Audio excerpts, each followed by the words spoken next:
Assalamualaikum warahmatullahi wabarakatuh. Kami dari kelompok 6 ingin mempresentasikan hasil pekerjaan kami pada materi bab 6 mengenai memahami kebudayaan dan peradaban Islam dan menganalisa nilai-nilai Islam dalam budaya Indonesia, kasus-kasus negosiasi yang terjadi antara budaya, agama, dan negara. Sebelumnya, saya akan memperkenalkan nama anggota kelompok saya. Perkenalkan, nama saya Sylvia Kurniailai dengan NPM 158 dan teman saya Muhammad Raffi Noval Putra dengan NPM 159. Lalu ada Fitri Wulandari dengan NPM 160 dan Ulfa Alvina dengan NPM 161. Next. Pengertian peradaban dan kebudayaan.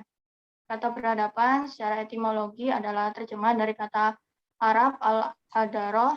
Istilah Arab ini juga sering diterjemahkan ke dalam bahasa Indonesia atau kebudayaan. Pada istilah ini, kebudayaan dalam bahasa Arab al-saqafah, kebudayaan al-saqafah atau Arab, dan kultur Inggris dengan peradaban al-hadaroh atau Arab, dan civilization dalam bahasa Inggris sebagai istilah baku kebudayaan. Kebudayaan adalah bentuk ungkapan tentang semangat mendalam suatu masyarakat. Sedangkan peradaban ialah manifestasi kemajuan teknis dan teknologis. Kata kebudayaan berasal dari bahasa Sanskerta, budaya, jamak dari budi yang berarti akal. Next. Peradaban dan kebudayaan Islam. Landasan peradaban Islam adalah kebudayaan Islam, terutama wujud idealnya. Sementara landasan kebudayaan Islam adalah agama. Pada umumnya, para ahli membagi agama menjadi dua, yaitu agama samawi atau wahyu dan agama ardli atau budaya. Agama samawi adalah agama ciptaan Allah yang kemudian melalui utusannya disampaikan kepada umat manusia atau agama Islam. Sedangkan agama ardli adalah agama yang diciptakan oleh manusia atau adat atau ritual. Pada garis besarnya, kebudayaan dapat dibedakan atas kebudayaan imateri dan kebudayaan materi. Kebudayaan itu mempunyai paling sedikit 3 wujud. Yang pertama, wujud kebudayaan sebagai suatu kompleks dari ide, gagasan, nilai, norma, peraturan, dan sebagainya. Yang kedua, wujud kebudayaan sebagai suatu kompleks aktivitas kelakuan berpola dari manusia dalam masyarakat, dan wujud kebudayaan sebagai bedah hasil karya manusia. Next. Beberapa keistimewaan yang dimiliki oleh peradaban dan kebudayaan Islam, yaitu 1. Peradaban dan kebudayaan Islam berdiri atas dasar keesaan mutlak dalam akidah, maka ia adalah peradaban pertama yang menyerahkan satu Tuhan yang tidak mempunyai sekutu dalam hukum dan kekuasaannya. 2. Keistimewaan yang kedua dari peradaban dan kebudayaan Islam ialah memiliki kecenderungan dan tujuan manusiawi cakrawala dan risalah yang universal. 3. Keistimewaan peradaban dari kebudayaan Islam yang ketiga ialah ia memberikan prinsip moral di tempat pertama dalam seluruh sistem dan berbagai bidang kegiatan. C. Menganalisa nilai-nilai Islam dalam budaya Indonesia. Islam masuk ke Indonesia lengkap dengan kebudayaannya karena Islam lahir dan berkembang dari negara Arab. Maka Islam yang masuk ke Indonesia tidak terlepas dari budaya Arabnya. Kedatangan Islam dengan segala komponen budayanya di Indonesia secara damai telah menarik simpati sebagian besar masyarakat Indonesia. Agama Islam masuk ke Indonesia dibawa oleh pedagang mereka menyebarkan agama Islam melalui beberapa cara. Contohnya melalui jalur perdagangan, perkawinan, pendidikan, dan seni budaya. Banyak tradisi masyarakat Indonesia yang bernuansa Islami seperti menyambut Maulid Nabi Shallallahu Alaihi Wasallam. Ada juga hari untuk memperingati perjuangan penyebaran ajaran Islam yang diselenggarakan pada tanggal 10 Muharram. Peninggalan kebudayaan Islam di Indonesia. Masjid sebagai pusat peradaban Islam.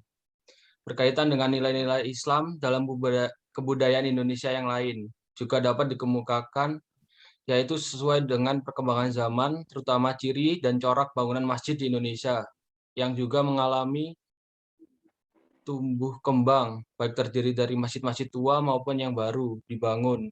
Misalnya, masjid-masjid yang dibangun oleh Yayasan Amal, Bakti Muslim Pancasila, pada umumnya hampir mirip dengan bentuk joglo yang berseni budaya Jawa.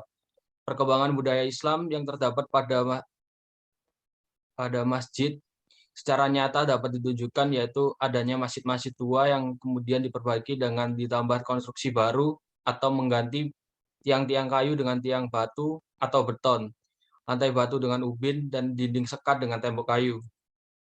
Keraton, peninggalan-peninggalan kebudayaan Islam di Indonesia.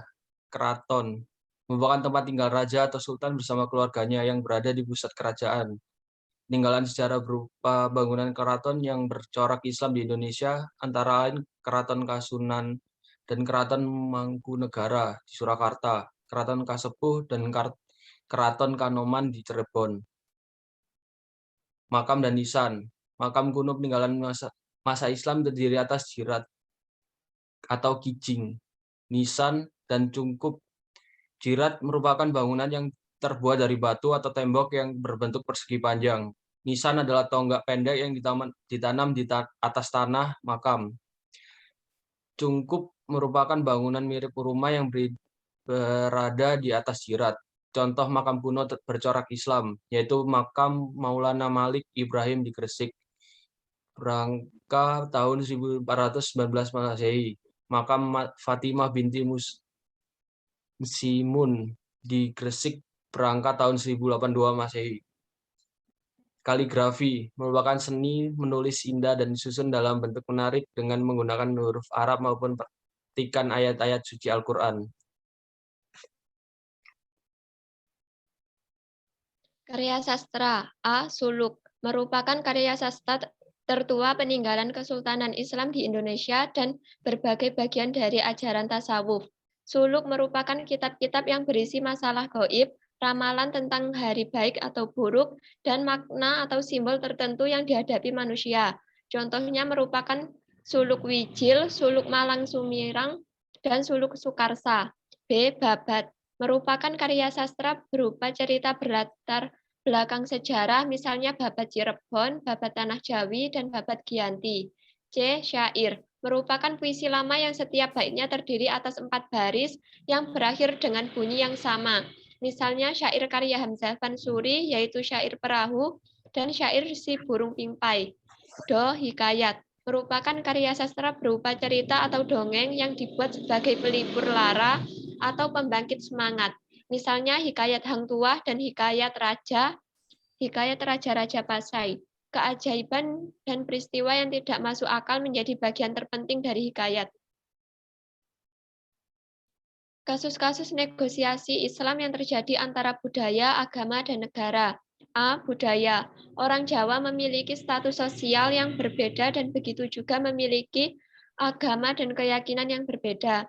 Kebersamaan di antara mereka tampak ketika pada momen-momen tertentu mereka mengadakan upacara-upacara atau perayaan baik yang bersifat ritual maupun seremonial yang syarat dengan nuansa keagamaan. B. Agama. Keragaman di bidang apapun memang pasti menimbulkan adanya perbedaan, apalagi yang terkait dengan agama. Dan harus diakui bahwa perbedaan itu, apalagi yang tajam dan ekstrim, dimanapun selalu memunculkan potensi konflik. Kalau tidak dikelola dengan baik, potensi konflik seperti ini bisa melahirkan sikap ekstrim dan membela tafsir klaim kebenaran versi masing-masing kelompok yang berbeda. Konflik yang berlatar belakang perbedaan klaim kebenaran tafsir agama, tentu daya rusaknya akan lebih dahsyat lagi, karena agama itu amat berkaitan dengan relung emosi, terdalam dan terjauh di dalam jiwa setiap manusia. Dan cara yang tepat untuk menghindari konflik seperti ini adalah dengan cara modernisasi agama. Contoh kasus antar umat agama di Indonesia, yang pertama konflik Sampang. Konflik antar agama berikutnya terjadi antara pengikut Ahlus Sunnah wal Jamaah dan penganut Islam Syiah. Perselisihan keyakinan tersebut menelan korban. 2 orang warga Syiah tewas, sementara 6 lainnya mengalami luka berat dan harus dirawat di rumah sakit setempat. Konflik Sampang berawal di tahun 2004 dan berpuncak pada pembakaran rumah Ketua Ikatan Jamaah Al-Bait atau yang dikenal sebagai Ijabi. 2 rumah jamaah Syiah lainnya dibakar dan musola pun rusak di amuk 500 warga yang mengaku sebagai jamaah Ahlus Sunnah wal Jamaah. Yang kedua adalah konflik Tanjung Balai. Kerusuhan ini disulut oleh konflik agama antara umat Islam dan Buddha. Kabarnya, sebagian warga Tanjung Balai merasa tersinggung setelah mendengar pemeluk agama Buddha berdarah Tionghoa protes akan kerasnya suara azan dari sebuah masjid lokal.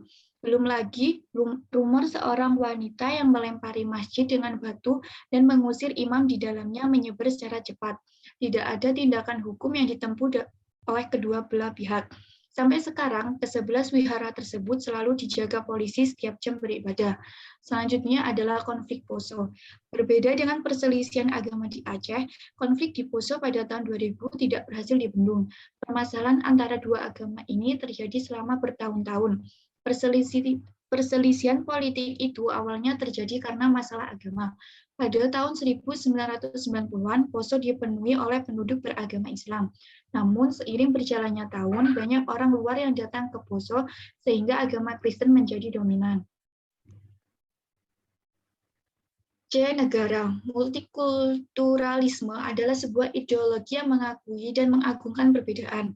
Perbedaan yang dimaksud adalah perbedaan orang per orang atau perbedaan budaya. Setiap perbedaan nilai-nilai, sistem, budaya, kebiasaan, dan politik. Masyarakat multikultural adalah suatu masyarakat yang terdiri dari beberapa macam komunitas budaya dengan segala kelebihannya. Dengan sedikit perbedaan konsepsi mengenai dunia, suatu sistem arti, nilai, bentuk organisasi sosial, sejarah, adat, serta kebiasaan. Pada dasarnya, multikulturalisme yang terbentuk di Indonesia merupakan akibat dari kondisi sosiokultural maupun geografis yang begitu beragam dan luas. Menurut kondisi geografis, Indonesia memiliki banyak pulau di mana setiap pulau tersebut dihuni oleh sekelompok manusia yang membentuk suatu masyarakat. Dari masyarakat tersebut terbentuklah sebuah kebudayaan mengenai masyarakat itu sendiri. Tentu saja hal ini berimbas pada keberadaan kebudayaan yang sangat banyak dan beraneka ragam. Multikulturalisme memiliki relevansi dengan ajaran Islam antara lain toleransi, perdamaian, dan keadilan.